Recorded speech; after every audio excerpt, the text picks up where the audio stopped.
Bonjour à toutes et à tous et bienvenue dans ce tutoriel consacré à la création d'une navbar, une barre de navigation donc en HTML, CSS avec des menus déroulants, menu burger, donc tout ça en responsive sans aucun code JavaScript, donc tout en CSS directement. Donc pour commencer, on va regarder le projet qu'on utilise pour aujourd'hui, hein. C'est un petit projet juste HTML et CSS que vous allez retrouver sur GitHub.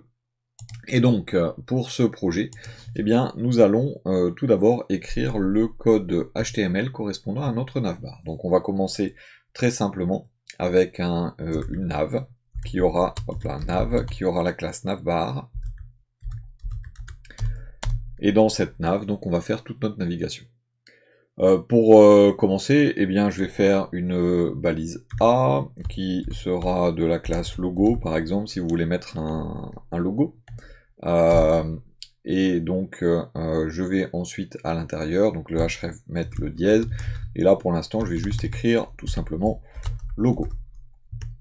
Ensuite donc je vais devoir faire le bouton qui va me permettre de faire le bouton burger. Donc là l'idée c'est de créer un bouton qui va d'abord contenir le bouton burger, les trois traits, et également donc qui sera cliquable pour être en fait une input. Donc en fait, pour faire une input, une balise input et une case à cocher, eh bien je vais mettre un label pour commencer, donc je vais l'appeler BTN par exemple. Ce label donc sera en fait le bouton, hein.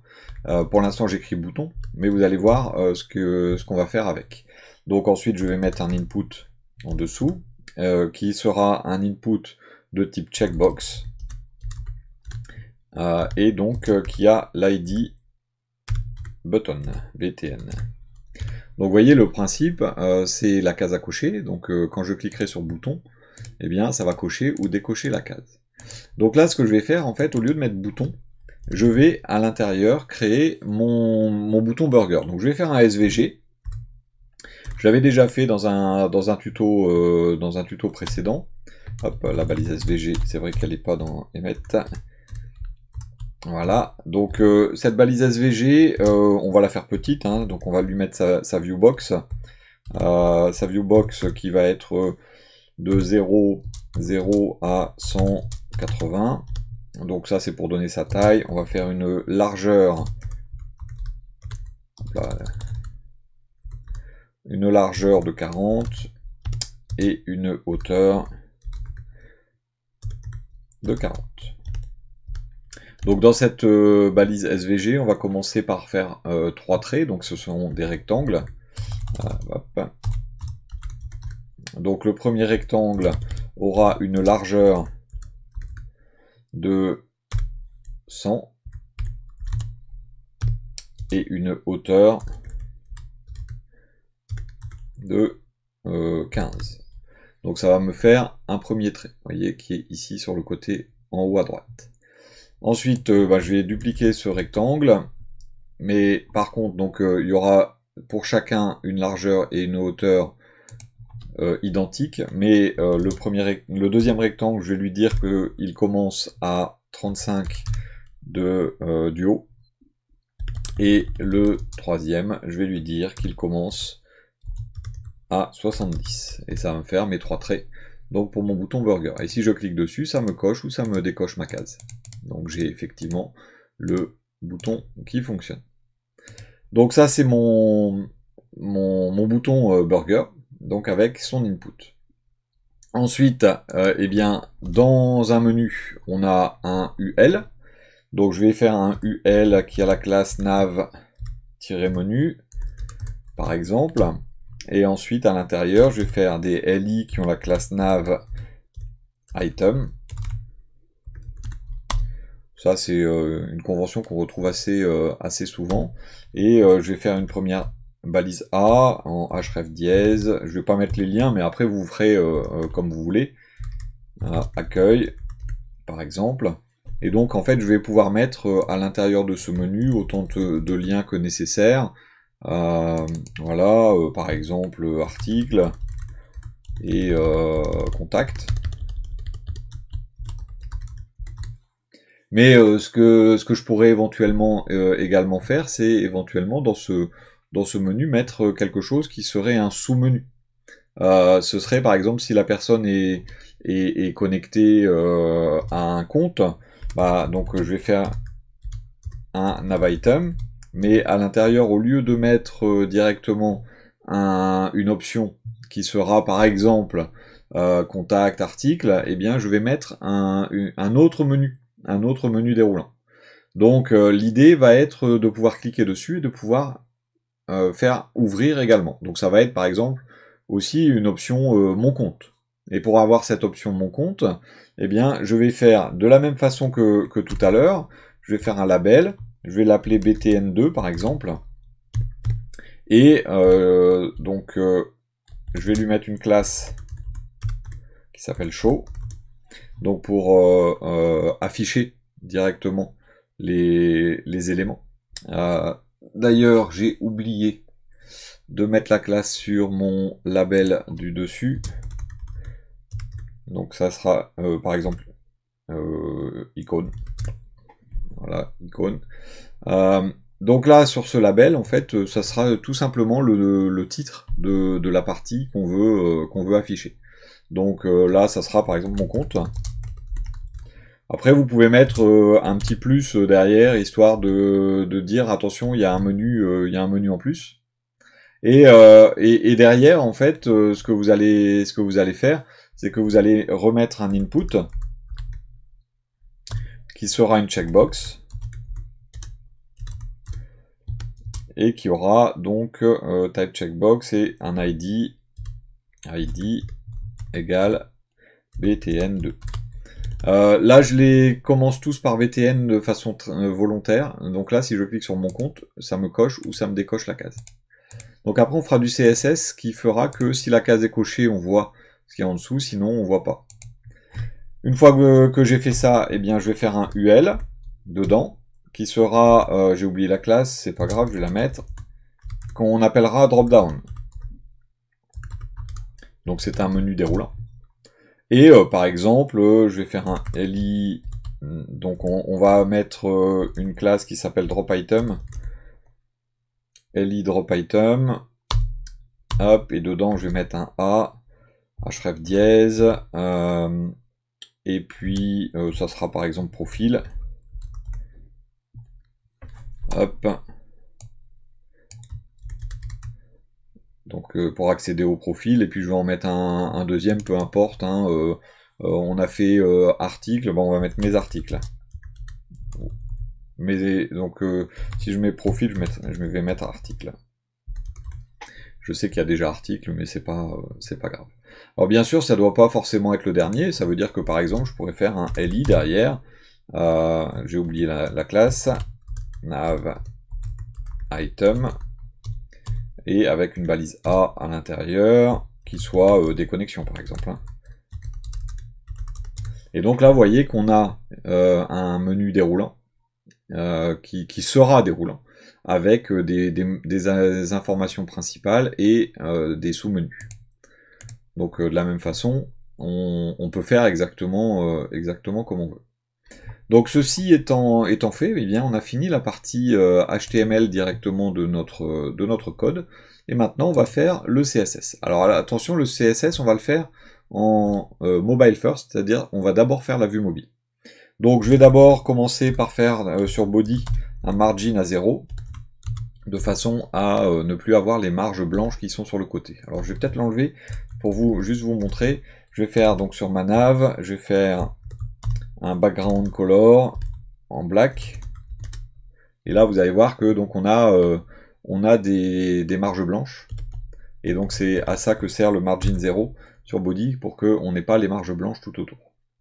Alors étant donné que c'est un background color black, je le fais noir, histoire de bien voir un petit peu ce qui va se passer.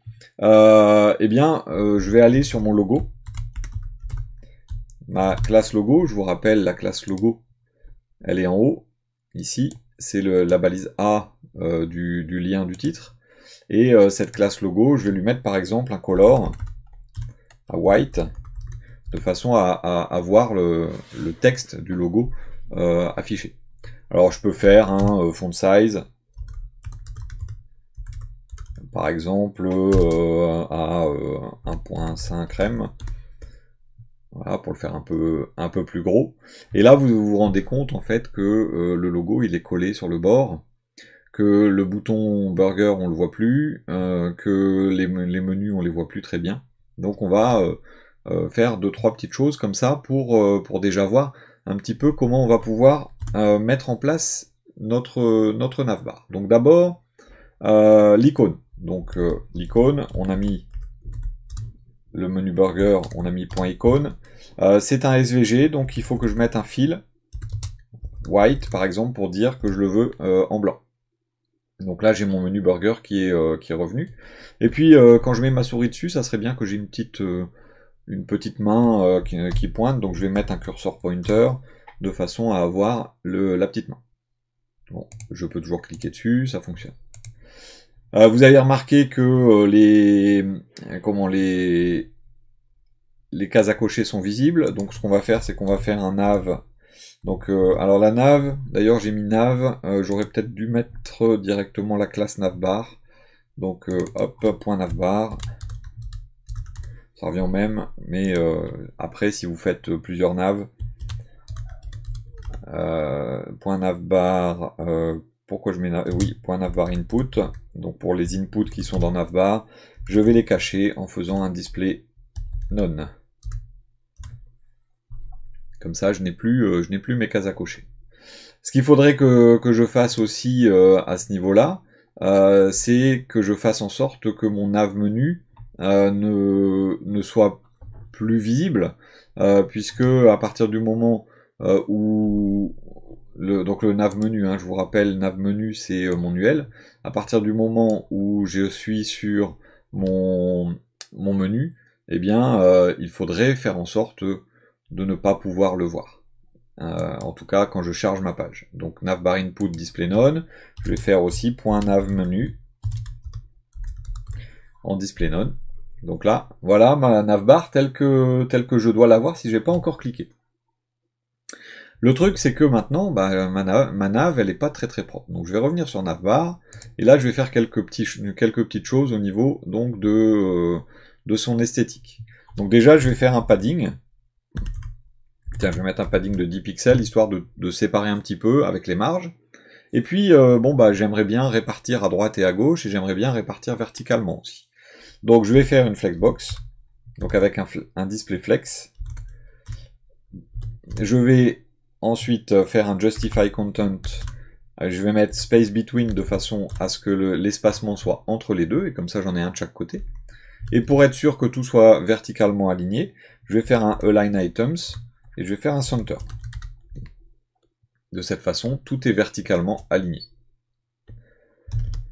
Maintenant, ça serait pas mal que je puisse afficher mon UL, donc mon nav menu, quand on clique sur le bouton, en fait, quand on clique sur le bouton burger. Donc pour ce faire, il faut que j'aille chercher la case à cocher. Donc je vous explique ce qu'on va faire. Ce qu'on va faire, c'est que on va aller chercher la case à cocher. Donc tout ce qui a l'ID button. Alors tant qu'à faire, je vais faire les deux en même temps. Et donc je vais dire toutes celles qui ont un ID qui commence par BTN. Comme ça, je vais systématiquement pouvoir cibler les deux. Ensuite, ce que je vais faire, c'est que je vais demander l'attribut checked quand elles seront valides, donc elles seront cochées. Donc ça, c'est avec une pseudo-classe. Et derrière, on va interagir avec le UL qui suit. Donc j'ai mon input, j'ai mon UL. Et si je regarde ici, j'ai mon input, j'ai mon UL. Donc pour ce faire, premier sélecteur, avec les crochets, je vais chercher l'ID et je vais dire qu'il commence par. Donc commence par, c'est accent circonflexe égal. Et je mets BTN pour dire ça commence par BTN. Ensuite, je vais lui dire je veux qu'il soit coché. Donc vous avez directement ici, quand vous tapez un solde de points, vous avez les pseudo-éléments et ensuite vous avez les pseudo-classes. et donc la pseudo classe checked est là, checked. Donc quand le bouton est coché, eh bien on intervient sur le UL qui suit. Et ceci nous permet de faire un display bloc pour dire bah, quand le bouton est coché, j'affiche mon menu. Donc je clique, ça affiche le menu, je reclique, ça l'enlève. Donc on a déjà en fait le clic sur le menu. Mais vous voyez qu'il ne se met pas au bon endroit. Alors pour se mettre au bon endroit, il va falloir que notre nav menu, donc qu'on a masqué, il va falloir qu'on fasse en sorte de le sortir en fait de l'endroit où il se trouve. Donc on va aller sur nav menu. Et sur nav menu, je vais lui faire un position absolute. En faisant un position absolute, je le sors en fait de l'endroit où il se trouve et je lui donne en fait sa position normale. Pour pouvoir le placer par rapport à son parent, c'est-à-dire le UL, ici, on veut le placer par rapport à la nav. Pour ce faire, la bonne pratique est de mettre sur notre navbar une position relative de façon à ce qu'elle devienne la référence de notre position absolue qui est ici. Donc maintenant qu'on a fait ça, eh bien, position absolue, tiens, je vais lui faire aussi un background color black, comme ça on va bien voir ses limites. Vous voyez, on a maintenant un rectangle noir qui vient un petit peu plus bas là. Je vais donc lui dire de descendre, donc avec un top, par exemple je lui dis 70 pixels, vous allez voir qu'il va descendre. Voilà. Donc là 70 pixels c'est potentiellement un peu beaucoup. Donc on va le laisser là pour l'instant, mais après bon on fera notre réglage fin pour justement faire en sorte qu'on puisse le placer comme il faut. Maintenant ce que je vais faire, c'est que je vais faire un left également à 0. Donc il se colle à gauche. Et je vais faire un right à 0 pour le coller à droite aussi. Et donc j'ai mon menu qui s'ouvre et qui se ferme quand je clique sur mon bouton burger. Une fois que j'ai fait ça, eh bien ça serait pas mal maintenant de faire en sorte que ce menu soit un tout petit peu plus sympathique. Donc on a les nav items et on a les drop items qui sont ici. Donc ce qu'on va faire, c'est qu'on va les mettre en forme tous les deux. Donc on va faire nav item. Alors il y a des balises A dedans, donc on va aller chercher les A. On va faire les drop items. On va prendre les balises A également. Et donc sur ces balises, on va faire un color white. Donc ça va nous les mettre en blanc. Si on veut pas les souligner, on va faire un text decoration none. Comme ça c'est plus souligné. On va faire, pourquoi pas, une hauteur de ligne à 70 pixels. Ça va nous les espacer. Et puis, on va les agrandir un petit peu. On va faire un font size à, par exemple, 1.2 rem pour les agrandir un petit peu. Voilà. Donc, on a bien sûr toujours notre menu qui apparaît comme ça. Donc là, par contre, on voit que mon compte n'a pas été pris en compte dans cet élément-là. Donc ce qu'on peut faire éventuellement, là, c'est ajouter ici, alors j'ai mis sur mon compte une classe show. Donc je peux ajouter ici .show. Ça va nous permettre d'avoir voilà, la même esthétique. Donc à partir de là, eh bien, on a donc une esthétique un peu sympathique. On va pouvoir faire également, tiens, on va faire sur un point nav item. Oh, je peux le faire sur tous. A over. Alors ce que je vais faire, c'est que je vais faire point nav menu. A over, ça devrait être mieux. On va faire un font weight en bold. Comme ça, quand on va survoler une option, elle va passer en caractère gras. Alors lui, non. Donc là, ça passe. Donc lui, non. Pourquoi? Parce que c'est point chaud. 2 points over. Voilà.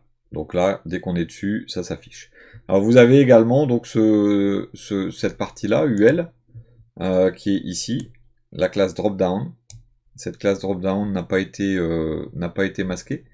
Donc ça veut dire que, hop, on va la mettre ici, point drop down, voilà. Et donc on a notre menu qui fonctionne comme il faut. Donc à partir de là, si vous voulez enlever la zone blanche qui est là, eh bien, soit par exemple sur le logo, par exemple, vous mettez un line ace, par exemple, à 70 pixels. Voilà, et puis vous avez votre menu, on a l'impression qu'il est vraiment directement collé. Après, c'est à vous de voir, hein, vous regardez un petit peu les différentes propriétés que vous voulez.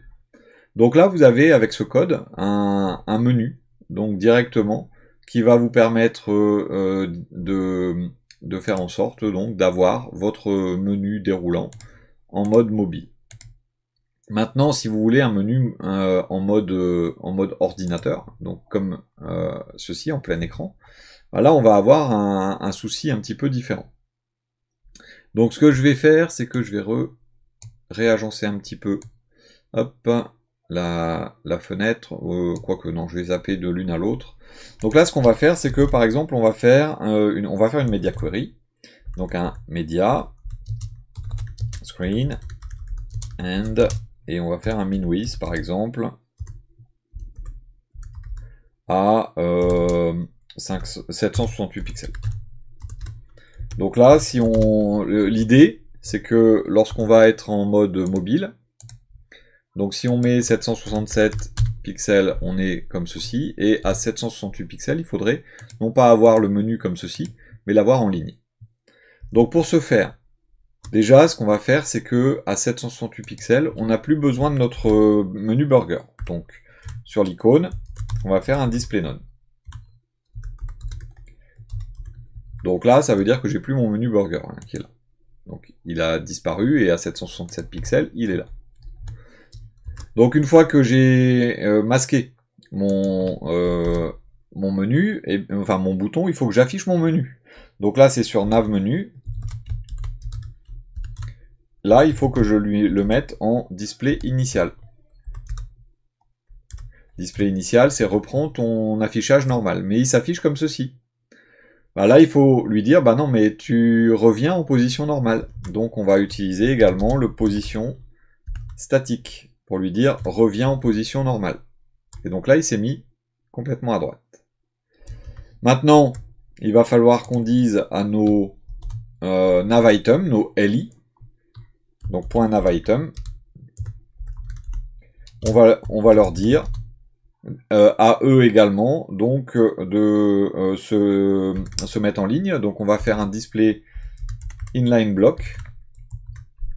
Donc comme ceci, ils se mettent en ligne. Alors il y en a qui vont me dire ouais mais tu aurais pu mettre display inline. Donc si je mets display inline, ça fonctionne également. Et il y a certains cas avec les menus déroulants où dans certaines tailles d'écran, certaines résolutions, où ça va pas tout à fait fonctionner avec le inline. Donc inline block c'est pour moi une solution. Ensuite je vais leur mettre un margin left de 20 pixels par exemple, qui va me permettre de les espacer un petit peu. Et donc j'ai mon menu, vous voyez, 768 pixels, j'ai bien mon menu comme ceci, à 767, je l'ai comme ça. Donc vous voyez par contre qu'il y a une petite différence de hauteur dans notre menu. C'est à régler hein, également, mais vous voyez que tout fonctionne comme il faut. Et donc si maintenant j'essaie d'ouvrir ce sous-menu, là j'ai un petit souci, c'est qu'il s'ouvre à l'intérieur donc de ma nav. Eh bien, pour le placer, on va revenir sur nav item dans quelques secondes. Je vais intervenir sur drop down. Et sur drop down, je vais lui dire de se mettre en position absolue. Déjà, rien que ça, vous voyez, le menu est apparu ici en dessous.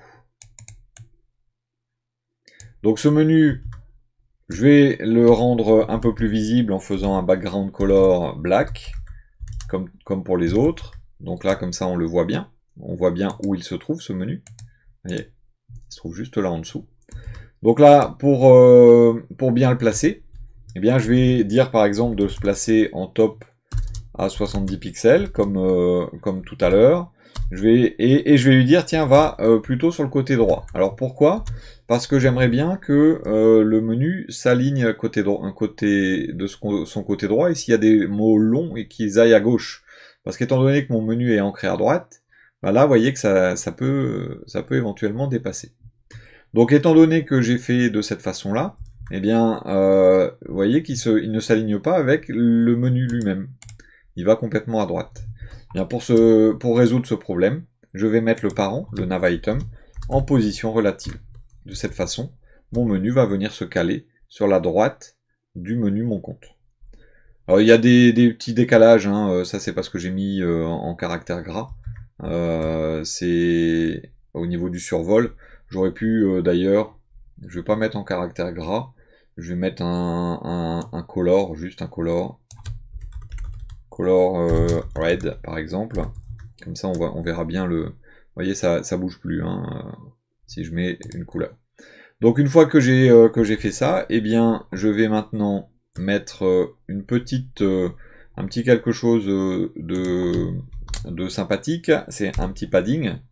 Donc un padding right de 40 pixels par exemple, histoire d'avoir quelque chose d'un peu sympa. Maintenant, le problème qui va pouvoir se poser, c'est si j'ai des contenus avec deux mots. Par exemple, mon profil. Dans ce cas-là, j'ai mon et profil qui se mettent l'un au-dessus de l'autre. Donc j'ai une petite option CSS sympathique également, qui est le with. Si je mets le with sur max content, je vais avoir directement mes infos qui vont se mettre sur une seule ligne. Voilà donc par exemple comment vous pouvez faire ce menu. Alors il est totalement responsive, hein, voilà, vous voyez, là on est à 768 pixels, on l'a en menu déroulant de cette façon. Et en 768, j'ai dit 768, c'était 767 juste avant, et là je l'ai de cette façon-là. Après, donc il faut régler un petit peu les hauteurs éventuellement de lignes et ainsi de suite, mais voilà comment obtenir un menu déroulant directement par l'intermédiaire de HTML et CSS sans aucun JavaScript et qu'il soit responsive. Voilà, j'en ai terminé avec ce tutoriel. Vous retrouverez donc les informations et le code directement dans la description, donc par l'intermédiaire d'un lien GitHub. Je vous remercie beaucoup pour votre attention, pour votre fidélité. N'hésitez pas, hein, si vous souhaitez commenter, si vous aimez ces vidéos, n'hésitez pas à mettre un pouce. Vous pouvez nous rejoindre également sur le Discord si vous avez des questions. Je vous remercie beaucoup pour votre attention et je vous dis à bientôt.